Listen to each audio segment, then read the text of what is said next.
कर्मों का फल। एक बार की बात है, कहीं दूर एक गौतम नामक एक संत रहा करते थे।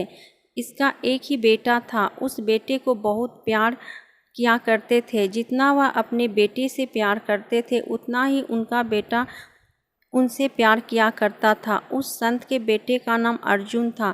एक दिन की बात है, वह संत भगवान की पूजा कर रहे थे। तभी उन्हें पता चला कि उनका बेटा अब इस दुनिया में नहीं रहा।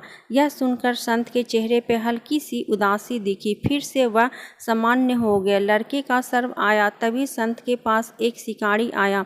शिकारी कहने लगा, महाराज, आपके बेटे की मृत्यु का कारण यह सांप है। इस सांप ने ही आपके बेटे को काटकर मौत के घाट उतार दिया। अब आप ही बताइए कि मैं इस सांप के साथ क्या करूं? क्या मैं इस सांप को टुकड़ों टुकड़ों काटकर मार दूं या फिर तेल में डालकर मार दूं? संत महाराज ने कहा, आप इसके साथ कुछ भी ना करें। हमारा धर्म यह नहीं कहता कि किसी को मार जाए। अब इसको मार देने के बाद भी मेरा बेटा जीवित नहीं हो सकता, तो फिर मैं इसे क्यों मारा जाए? इसको जो अच्छा लगे उसने वह किया। संत और शिकारी की बात को सुनकर सांप भी इंसान की भाषा में बोल उठा। सांप ने कहा, महाराज, आपके बेटे के मौत का कारण मैं नहीं हूँ, बल्कि मृत्यु के देवता ने ही मुझे बढ़ावा दिया कि मैं आपके बेटे को डस लूँ, और मैंने आपके बेटे को डस लिया। अभी इसकी बात तो हो रही थी, तभी मृत्यु देवता भी वहाँ आ गए। मृत्यु देवता ने कहा, किसी के मौत का कारण मैं नहीं होता, आपके बेटे के मौत का कारण मैं भी नहीं हूँ।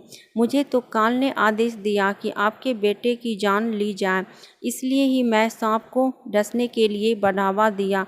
इसमें ना तो सांप दोषी है और ना ही मैं।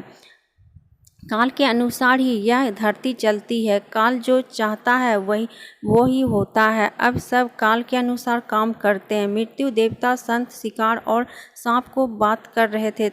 वही अभी तक यह खुद हो सकी बात ही रहे थे, तभी वह पर काल भी आ गया। काल ने कहा, मैं भी किसी का लिए जिम्मेदार नहीं हूँ। जो कुछ भी किसी के साथ होता है उसके लिए उसका कर्म जिम्मेदार होता है। इस लड़के के मौत का कारण इसका पिछले जन्म के कर्म जिम्मेदार है। जो भी जैसा कर्म करता है उसका वैसा ही जन्म और मृत्यु मिलता है। इस कहानी से हमें ज्ञान मिलता है कि हमें हमेशा अच्छा कर्म करना चाहिए। कर्मों ही हमारे सामने फल के रूप मिलता है। अगर किसी काम को करके हम किसी को दुख देते हैं, तो कोई ऐसा भी होगा जो कुछ ऐसा काम करेगा जिससे हमें दुख होगा।